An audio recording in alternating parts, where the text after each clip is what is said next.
Hello,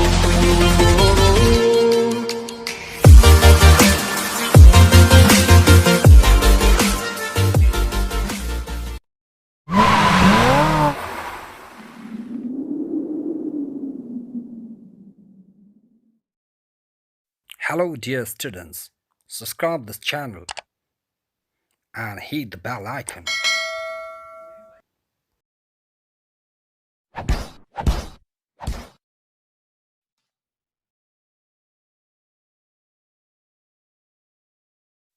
Let's start.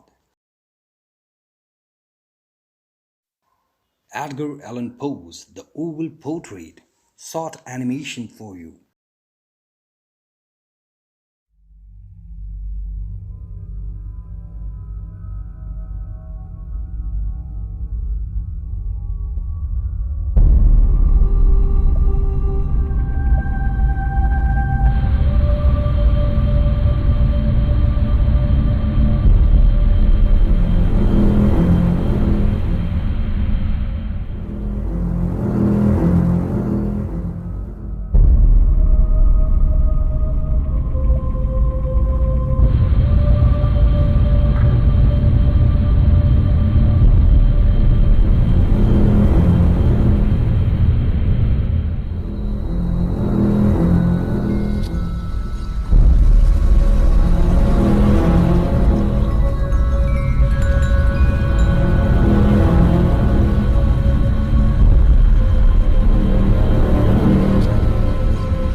Important questions and answers from the textbook.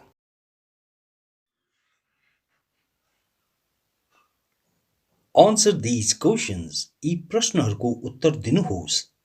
Question number A. Where did the narrator and his servant make forcible entrance? वक्ता र उसको नौकरले कहाँ बलपूर्वक प्रवेश गरे? And the answer is, the narrator and his servant Pedro made forcible entrance in a desolate chateau which was located in the Apennines of the central Italy. वक्ता र उसको नौकर पेड्रोले एक विरान किल्लामा बलपूर्वक प्रवेश गरे जुन मध्य इटलीको पर्वत श्रृङ्खला अपेनाइन्समा अवस्थित थियो.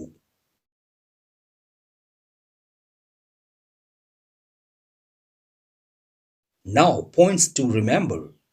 सम्झिनुपर्ने बुँदाहरू. The narrator was seriously wounded. वक्ता गम्भीर घाइते थियो. His valet didn't want the narrator to stay in an open air. उसको नौकर वक्ता खुल्ला हावामा रहोस् भन्ने चाहदैन थियो. He took the narrator inside chateau forcefully without anyone's permission. ऊ वक्तालाई किल्लाभित्र कसैको पनि अनुमति बिना बलपूर्वक लगेर गयो.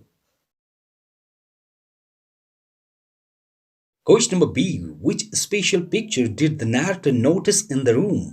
कुन विशेष तस्वीर वक्ताले कोठामा देख्यो? And the answer is, the narrator noticed an oval-shaped picture of a young girl in the room when the rays of candelabrum fell on it. वक्ताले एक जवान केटीको एक अण्डाकार तस्वीर कोठामा देख्यो जब दीप वृक्षका किरणहरू त्यसमा परे.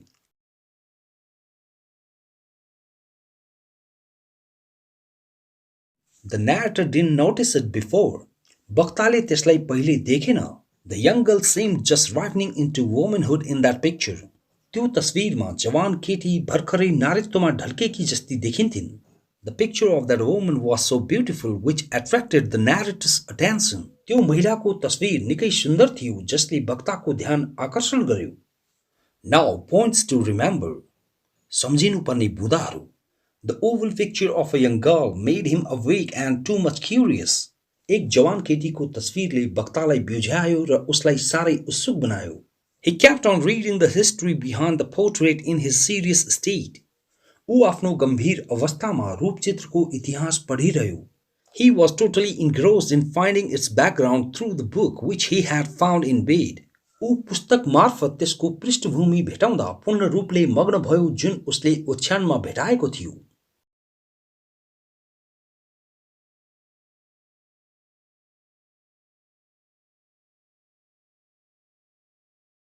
Question number C. Describe the portrait that the narrator saw in the room. रूपचित्रको वर्णन गर्नुहोस् जुन वक्ताले कोठामा देख्यो. And the answer is, the portrait that the narrator saw in the room was quite artistic and lifelike. रूपचित्र जुन वक्ताले कोठामा देख्यो साह्रै कलात्मक र जीवन्त थियो. The narrator saw it when the rays of candelabrum fell on it. वक्ताले त्यो देख्यो जब दीप वृक्षका किरणहरू त्यसमा परे. The portrait was oval shaped with a beautiful picture of a young girl on it.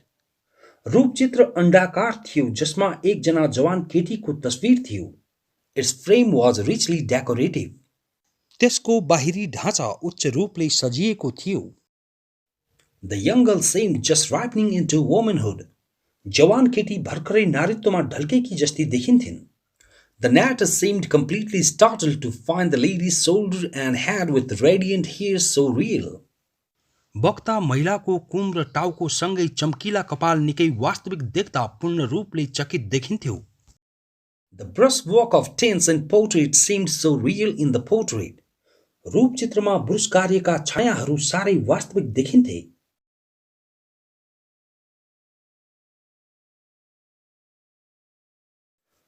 Now points to remember. सम्झिनुपर्ने बुँदाहरू. The narrator felt sudden impulse to notice that portrait. वक्ताले त्यो रूपचित्र देख्दा अचानक मनोवेग महसुस गर्यो. He closed his eyes once and opened.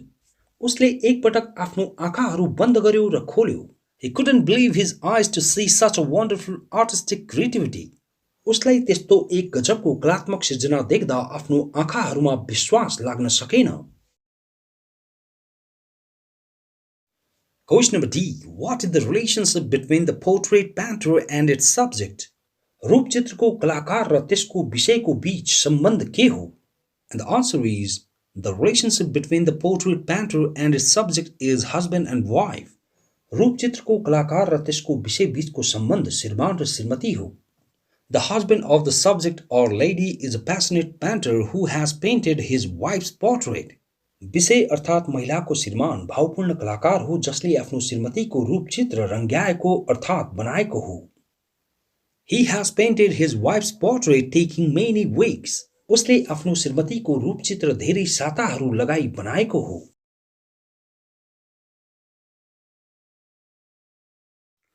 Question number A. What is the central theme of the story? यस कथाको मूल आशय के हो? Who is the woman depicted in the oval portrait? रूपचित्रमा चित्रण महिला को हुन्? And the answer is, the central theme of the short story, The Oval Portrait, is the relationship between life and art. यस संक्षिप्त कथा अण्डाकार रूपचित्रको मूल आशय जीवन र कला बीचको सम्बन्ध हो. This story has shown the destructive power of art and love. यस कथाले कला र मायाको विध्वंसकारी शक्ति देखाएको छ. Art and love can lead anyone towards perfection, whereas they can bring destructive results in our life too. कला र माया कसैलाई पनि पूर्णतातिर लग्न सक्छन् जबकि तिनीहरू हाम्रो जीवनमा विध्वंसकारी परिणामहरू पनि ल्याउन सक्छन्. The painter of this story has become successful through his artistic works, but his wife has become the victim of his artistic tasks. यस कथाको कलाकार आफ्नो कलात्मक कार्यहरूले सफल बनेको छ तर उसको श्रीमती उसको कलात्मक कार्यहरूको शिकार बनेकी छिन्. She loves her husband extremely, that's why she doesn't reveal her pains. तिनी आफ्नो श्रीमानलाई हदै माया गर्छिन् त्यसकारण तिनी आफ्नो पीडाहरूको खुलासा गर्दिनन्. The story has shown the bad results of excessive passion for something. यस कथाले कुनै कुरा प्रतिको हदै चाहना अर्थात लगावको नराम्रो परिणामहरू देखाएको छ. The woman depicted in the oval portrait is the wife of passionate painter who has painted this oval portrait. रूपचित्रमा चित्रण महिला एकजना भावपूर्ण चित्रकारकी श्रीमती हुन् जसले यो अण्डाकार रूपचित्र बनाएको हो. Question number B. The Oval Portrait is a short horror story by Edgar Allan Poe involving the disturbing circumstances surrounding a portrait in a chateau. Elaborate. अंडाकार रूपचित्र एडगर एलन पोद्वारा लिखित एक किल्लामा रहेको एक रूपचित्र वरिपरि बाधा विघ्नजनक परिस्थितिहरू घेरिएको कुरा सामेल भएको एक डरलाग्दो संक्षिप्त कथा हो। व्याख्या गर्नुहोस्। And the answer is, this short story has presented terrible and gloomy setting of a desolate chateau in one of the mountains range or Apennines of the central Italy. यस संक्षिप्त कथाले मध्य इटलीको पर्वत श्रृङ्खला अपेनाइन्सको एक विरान किल्लाको डरलाग्दो र उदासीन माहौल प्रस्तुत गरेको छ। The chateau which we find here in this story is completely deserted and very old-fashioned. यहाँ किल्ला जुन हामीहरू कथामा भेटाउँछौं पूर्ण रूपले छाडिएको र निकै पुरानो शैलीको छ। The setting inside and outside seem very terrible. यहाँ भित्री र बाहिरी माहौल ज्यादै डरलाग्दो देखिन्छ। The apartments inside chateau are so unmanaged and dirty. किल्ला भित्रका कोठाहरू सारै अव्यवस्थित र फोहोर छन्। The apartment where the narrator and his valet stay has many things for decoration, but all of them are in decaying state. जहाँ वक्ता र उसको नौकर बस्छन् त्यो कोठाका धेरै सजावटका सामानहरू हुन्छन् तर ती जम्मै कुहिरिएको अवस्थामा हुन्छन्। The lifelike portrait has been placed in one of the dark corners. त्यो जीवन्त रूपचित्र कुनै एक कुनामा राखिएको हुन्छ। The surrounding of lifelike portrait is so disturbing due to the unmanaged condition everywhere. त्यो जीवन्त रूपचित्रको वरिपरिको माहौल जताततै अव्यवस्थित अवस्थाले गर्दा ज्यादै बाधा विघ्न हुन्छ। The arrival of the visitors also has added disturbance in the environment. आगन्तुकहरूको आगमनले पनि वातावरणमा बाधा विघ्न थपेको छ। The portrait seems quite valueless in that desolate environment of the chateau. त्यो किल्लाको विरान वातावरणमा रूपचित्र निकै मूल्यविहीन देखिन्छ। Question number C. The oval portrait suggests that the woman's beauty condemns her to death. Discuss. अंडाकार रूपचित्रले महिलाको सुन्दरताले उसलाई मृत्युदण्ड दिएको कुरा सम्झाउँछ। छलफल गर्नुहोस्। And the answer is, the oval portrait suggests that the woman's beauty condemns her to death. अंडाकार रूपचित्रले महिलाको सुन्दरताले उसलाई मृत्युदण्ड दिएको कुरा सम्झाउँछ। Here the wife of the painter is so beautiful who had just stepped into womanhood. यहाँ चित्रकारकी श्रीमती सारै सुन्दर छिन् जसले भर्खरै नारीत्वमा पाइला टेकेकी हुन्। The painter wants to paint her portrait. चित्रकार तिनको रूपचित्र बनाउने इच्छा गर्दछ। He is quite passionate painter who loves his artwork more than anything. ऊ सारै भावपूर्ण चित्रकार हुन्छ जो आफ्नो कलाकार्यलाई अरू कुराहरू भन्दा बढी माया गर्दछ। He places his wife on the chair to pose for him. ऊ आफ्नो श्रीमतीलाई कुर्सीमा आफ्नो तस्बिरका लागि पोज दिन बसाउँछ। He is totally obsessed in his artistic work. ऊ आफ्नो कलात्मक कार्यमा निकै तल्लीन हुन्छ। The painter takes weeks to paint her portrait. चित्रकार तिनको रूपचित्र बनाउन हप्तौं लगाउँछ। During his task, he doesn't notice his wife's health condition who becomes quite weak. आफ्नो कार्यको समयमा ऊ आफ्नो श्रीमतीको स्वास्थ्य अवस्था हेर्दैन जो सारै कमजोर हुन्छिन्। By the time he finishes the portrait, he finds his wife lying dead on the chair. जुन समयमा ऊ रूपचित्र सिद्ध्याउँछ ऊ आफ्नो श्रीमतीलाई कुर्सीमा मृतक भेटाउँछ। Question number D. Discuss the story as a frame narrative or a story within a story. यस कथालाई एक फ्रेम न्यारेटिभका रूपमा छलफल गर्नुहोस्, अर्थात् एक कथा भित्रको कथा।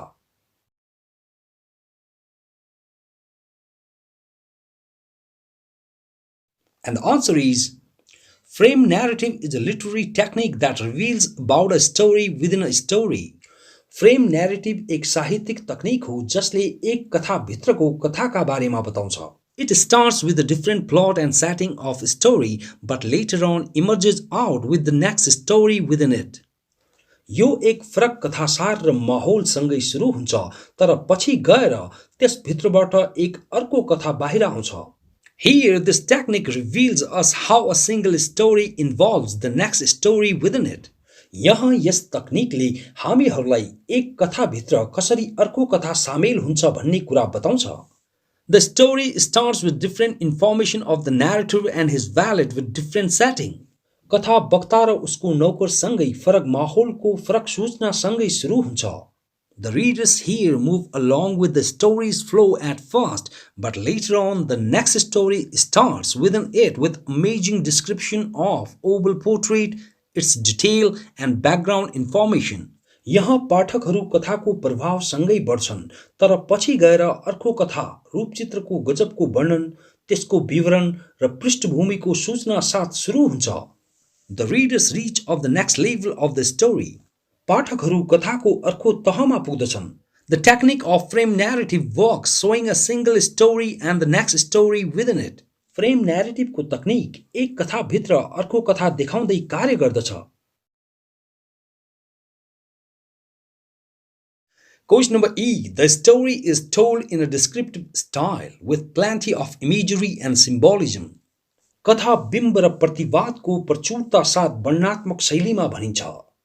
Which images and symbols do you find in the story? कुन बिम्बहरू अर्थात् तस्बिरहरू र प्रतीकहरू तपाई कथामा भेटाउनुहुन्छ? And the answer is, here in this story we find various images and symbols. यहाँ यस कथामा हामीहरू अनेकौं बिम्बहरू र प्रतीकहरू भेटाउँछौं.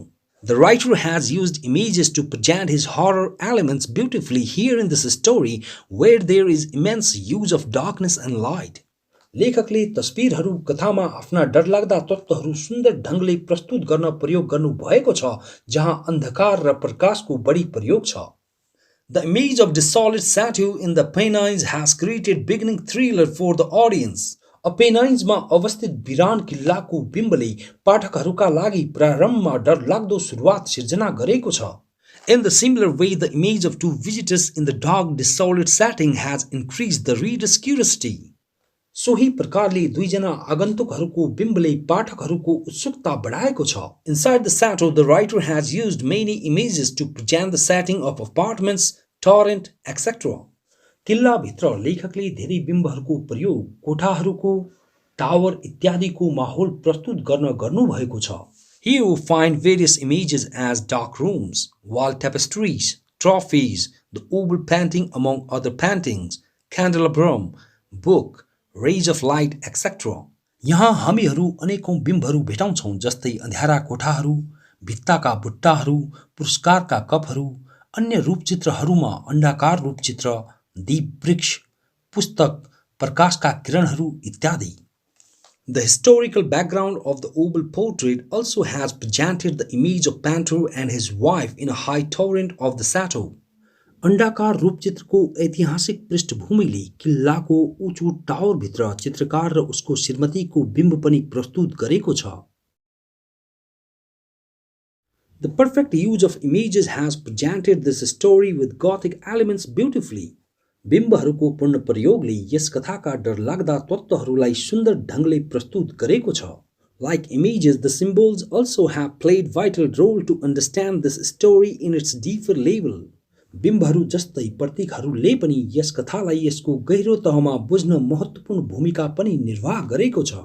The oval portrait symbolizes mortality of love and immortality of art. अण्डाकार रूपचित्र मायाको मरणशीलता र कलाको अमरत्वको प्रतीक जनाउँछ. The portrait has snatched the life of its main subject or painter's wife. रूपचित्रले त्यसको मूल विषय अर्थात् चित्रकारकी श्रीमतीको जीवन खोसेको छ. Her love for her husband leads her to death, whereas her husband's passion of artwork has snatched her life and made her immortal in his artwork. तिनको आफ्नो श्रीमानप्रतिको मायाले तिनलाई मृत्युमा पुर्याउँछ, जबकि तिनको श्रीमानको कलाकार्यप्रतिको भावले तिनको जीवन खोसेको छ र तिनलाई उसको कलाकार्यमा अमर बनाएको छ. Next symbol which we find here is the time during artwork. अर्को प्रतीक जुन हामीहरू यहाँ भेटाउँछौं कलाकार्य गर्दाखेरिको समय हो. This time during artwork symbolizes the painter's obsession, where he has forgotten everything around him and led his wife to the death.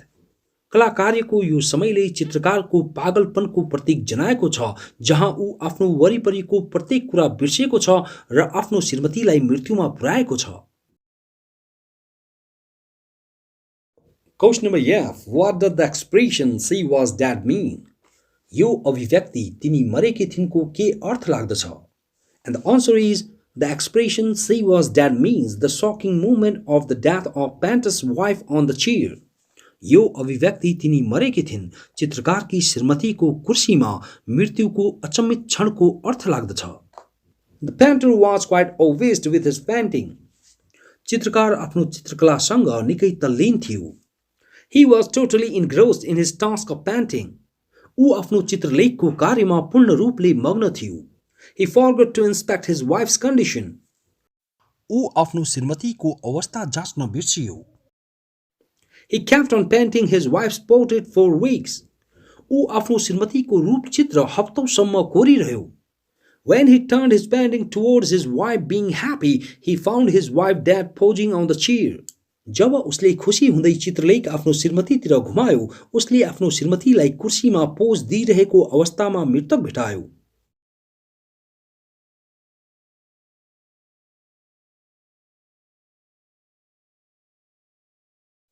Here the artwork took the life of its main subject.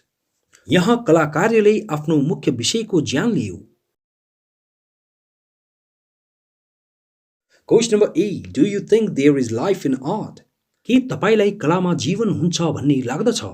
And the answer is, I don't think there is life in art. मलाई कलामा जीवन हुन्छ भन्ने लाग्दैन. Art is just a creation to display which has meanings related with different things. कला देखाउनका लागि केवल एक सृजना हो जसको फरक-फरक कुराहरूसँग सम्बन्धित अर्थहरू हुन्छ.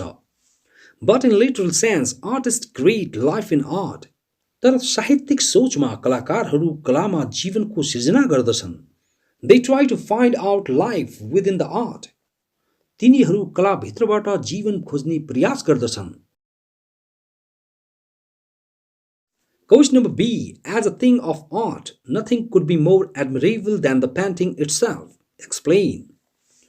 कलाको एक वस्तुको रूपमा स्वयं रूपचित्र भन्दा कुनै पनि कुरा प्रशंसनीय हुँदैन. व्याख्या गर्नुहोस्. And the answer is, this statement is absolutely right about painting. यो कथन रूपचित्रका बारेमा एकदमै सही हो. Painting is really very admirable form of art. रूपचित्र वास्तवमा कलाको ज्यादै प्रशंसनीय रूप हो. The painters really work hard to create quality paintings with meanings. चित्रकारहरू वास्तवमा अर्थयुक्त गुणात्मक चित्रलेखहरू सृजना गर्न कडा मेहनत गर्दछन्. The painting itself speaks in its literal manner. चित्रलेख आफ्नो साहित्यिक तरिकाले स्वयं बोल्दछ. Painting provides us with various facts related with life.